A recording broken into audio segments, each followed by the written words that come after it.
Floraison mortelle. Philadelphie, avril 2060. Une lumière grise noyait les rues de Camden, et l'air humide s'accrochait aux façades délavées. Isa Eid baissa les yeux sur ses chaussures, trempées par une flaque d'eau huileuse.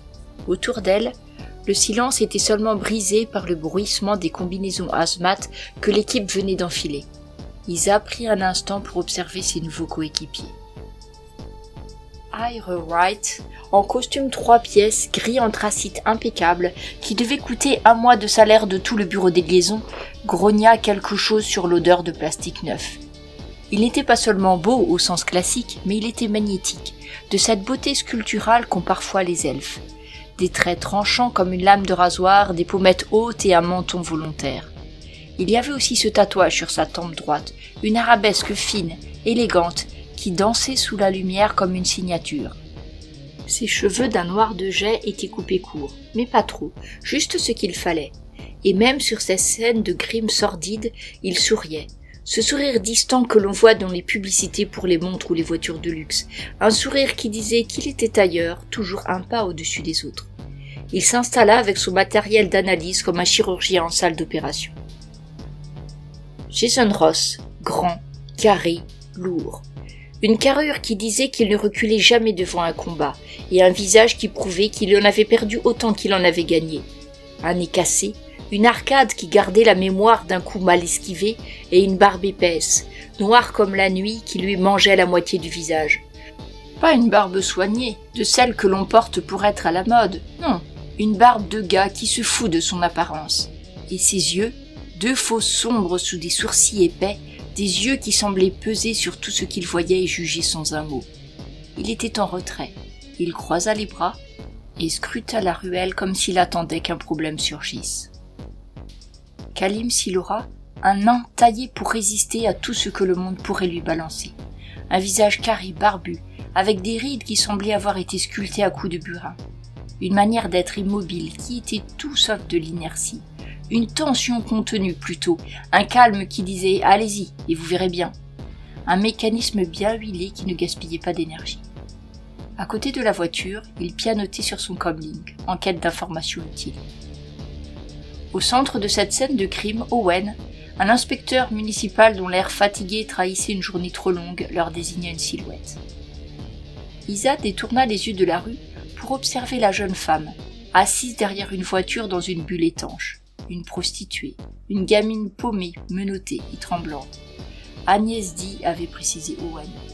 Racolage, possession de drogue et maintenant meurtre. Elle dit que c'était de la légitime défense, ajouta-t-il, le ton neutre d'un homme déjà lassé par cette histoire. Mais ce n'était pas la femme qui attira l'attention d'Isa, ce fut l'autre bulle, celle dressée entre 2 poubelles dégoulinantes d'ordures, dedans un corps, enfin, quelque chose qui avait été un corps, un homme, nu, boursouflé, craquelé, des fissures sur sa peau laissaient s'échapper un liquide blanchâtre, comme si quelque chose en lui avait pourri de l'intérieur. « Charmant », murmura Wright en ajustant son masque. L'épidémiologiste du coin, un certain Karl Derham, fit son entrée avec toute la grâce d'un éléphant en cage. Il passa en revue les analyses avec Wright, les mains gantées croisées dans une posture de dédain scientifique. « Je n'ai jamais vu ça. Ça pourrait ressembler sur certains aspects à une attaque de frelons s'il y avait des piqûres à trouver. Mais là, rien. »« Une toxine d'origine végétale, déclara Derham après une minute. Comme le poison Ivy, mais en pire. Si vous trouvez la plante, brûlez-la, parce que ça, c'est pas naturel. » Siloras, qui s'était jusque-là contenté d'observer en silence, se pencha vers le cadavre, son masque reflétant la lumière jaune des projecteurs. Griffure, démangeaison, fièvre. Pas une mort rapide. Il souffrait comme un chien avant qu'on ne l'achève. Une balle dans le torse, simple, efficace, mais arrivé trop tard pour le sauver de l'agonie que son corps portait déjà.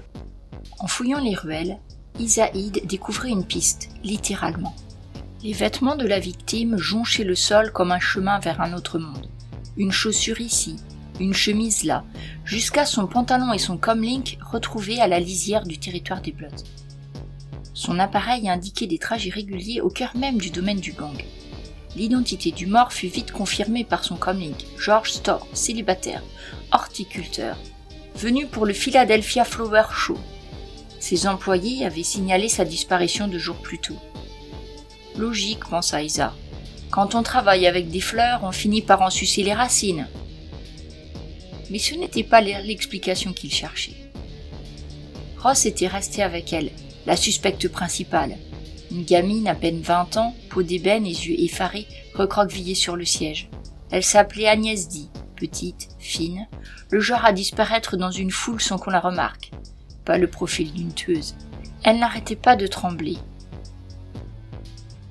Pas à cause du froid, il faisait moite dans la bulle, une chaleur lourde, mal ventilée, non. Elle tremblait encore du choc. « J'ai cru que c'était une goule !» a-t-elle fini par lâcher d'une voix blanche. Ross ne réagit pas tout de suite. Il la laissa parler. Il a surgi de nulle part, et j'ai vu son visage, gonflé, suintant, et ses yeux, bordel, ses yeux! On aurait dit une goule, comme dans les histoires. Elle s'arrêta, enfouit son visage dans ses mains. La nuit du crime, elle avait hurlé, une terreur pure, primitive. Puis elle avait tiré, une balle, un réflexe. Ross observa la jeune femme. Pas de griffure, pas de traces de lutte, juste une marque rouge sur son cou. Il plissa les yeux. « Il vous a attrapé ?» Elle hocha la tête, les épaules secouées du frisson. « Par le cou! Il s'est jeté sur moi !» Ross regarda la marque. Une pression, pas une simple bousculade, il grogna et acquiesça. « Vous avez eu peur. Vous avez réagi. » Elle releva la tête, prudente. « C'est ce que vous croyez ?» Ross ne répondit pas. Il haussa simplement les épaules. La peur, il connaissait. La peur vraie, celle qui glace et fait agir sans réfléchir. Ça ressemblait à ça. Légitime défense, peut-être bien après tout. Si Horace, toujours méthodique, était allé pêcher des informations auprès d'un dealer local. Le mot « blood » revient, mais pas en référence au gang. Il s'agissait d'une nouvelle drogue, rare, dangereuse, le genre de saloperie qui justifiait peut-être des cadavres gonflés et pourrissants. La première piste à suivre et la plus facile aussi parce qu'elle était dans un quartier tranquille, c'était la boutique de Storr, un petit havre de fleurs au centre-ville, d'apparence inoffensive. Les employés, terrifiés d'apprendre la mort de leur patron, n'avaient rien à offrir à part des regards vides. Rien dans l'arrière-boutique ne trahissait une activité suspecte. Pourtant, Wright fronça les sourcils. « Trop propre », murmura-t-il, comme s'il s'attendait de trouver des cadavres entre les pots de bégonia. Le grand maigre, avec une haleine tout sauf florale, nous indiqua tout de même que Storr était inscrit à la célèbre convention florale qui avait lieu chaque année en avril. Bon, il fallait maintenant suivre la piste GPS du comlink du fleuriste et nous filâmes vers Camden, dans le territoire des Bloods, une jungle urbaine qui aurait avalé n'importe quel touriste en 10 secondes. Encore en voiture, gémit Isa en se pelotonnant à l'arrière, la fenêtre grande ouverte. L'air tiède de Philadelphie balayait son visage, mais ça ne changeait rien. Rien à faire. Dès qu'elle mettait le pied dans un de ces fichus véhicules, la nausée la prenait, implacable, lui retournant l'estomac et l'empêchant de réfléchir à quoi que ce soit d'autre. Elle serra les paupières. Inspiration. Et expiration. Concentrer son esprit ailleurs. Sauf que dans une voiture, avec Ross au volant et Wright à l'avant, il n'y avait pas grand-chose d'autre à quoi penser. « Tu vas vomir ?» demanda Siloras à côté d'elle. « Non !» C'était faux et il le savait. Wright, lui, haussa un sourcil dans le rétroviseur, l'air vaguement amusé.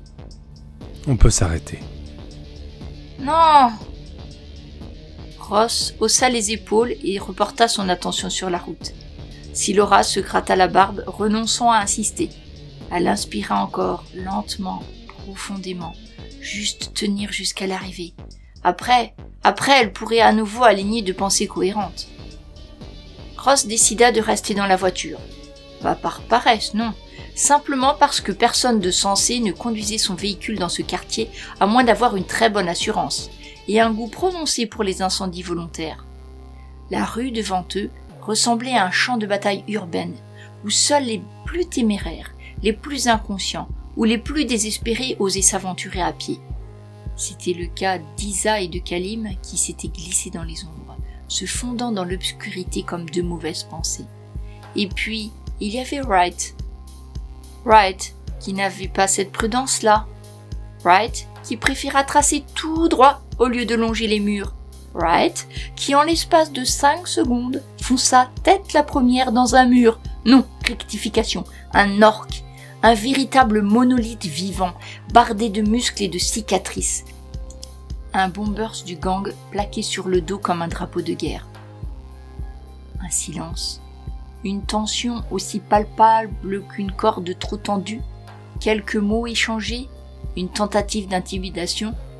Wright ne recula pas, l'orque non plus. Alors, l'orque lâcha son chien. Le molosse fondit sur lui comme une malédiction lancée par un sorcier en colère. Wright esquiva, presque, mais pas tout à fait. Quelques secondes plus tard, le molosse s'était rappelé, satisfait, et Wright s'extirpait du sol avec une dignité massacrée et un arrière-train qui allait nécessiter une sérieuse discussion avec un coussin bien rembourré. On ne peut pas gagner à tous les coups, philosopha-t-il en regagnant la voiture. Pendant ce temps, Isa et Kalim atteignaient enfin leur objectif. Un entrepôt sombre, menaçant, planté là comme une bête en embuscade. Devant l'entrée, des membres du gang armés, nerveux, prêts à réagir au moindre mouvement suspect. Et au milieu de tout ça, posé en travers comme une mauvaise blague, le van de Store. C'est une invitation ? murmura Kalim. Isa serra les mâchoires. C'est un avertissement. Kalim envoya un drone se fracasser à la tête d'un garde pour faire diversion. Isa, féline, s'approcha en éclaireuse. Elle se glissa au nez et à la barbe des gardes, se faufila dans le van par la porte avant et pénétra dans l'entrepôt par la porte arrière. Ce qu'elle trouva à l'intérieur ne ressemblait à rien de ce à quoi elle s'attendait. Une serre, mais pas une serre ordinaire, une humidité suffocante, des plantes éveillées aux formes grotesques et au fond des bacs. Dedans, des cadavres ouverts, des corps humains transformés en terreau. Elle restait sans voix. Les yeux écarquillés d'horreur sont comme Link enregistrait chaque détail. Des racines jaillissaient des poitrines ouvertes, se tordaient au sol pour disparaître dans une grille métallique. Siloras déploya un drone, explorant les égouts. En dessous, un jardin infernal s'étendait. Des plantes, des lianes, des ossements. Une vision de cauchemar, un tableau vivant où la mort nourrissait la vie. Puis une ombre, une forme rapide, indéfinie, qui détruisit le drone en un instant. On s'en va. Isa le rejoignit sans traîner, et ils rebroussèrent chemin, plus silencieux qu'à l'aller. Le bureau des liaisons avait désormais une affaire sur les bras, mais aussi une certitude. Camden cachait bien pire que ce qu'ils avaient imaginé.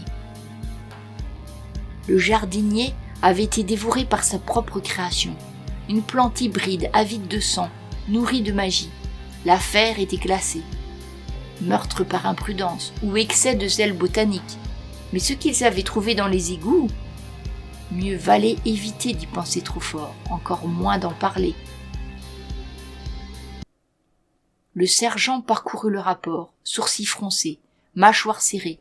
Il lut, marmonna, secoua la tête.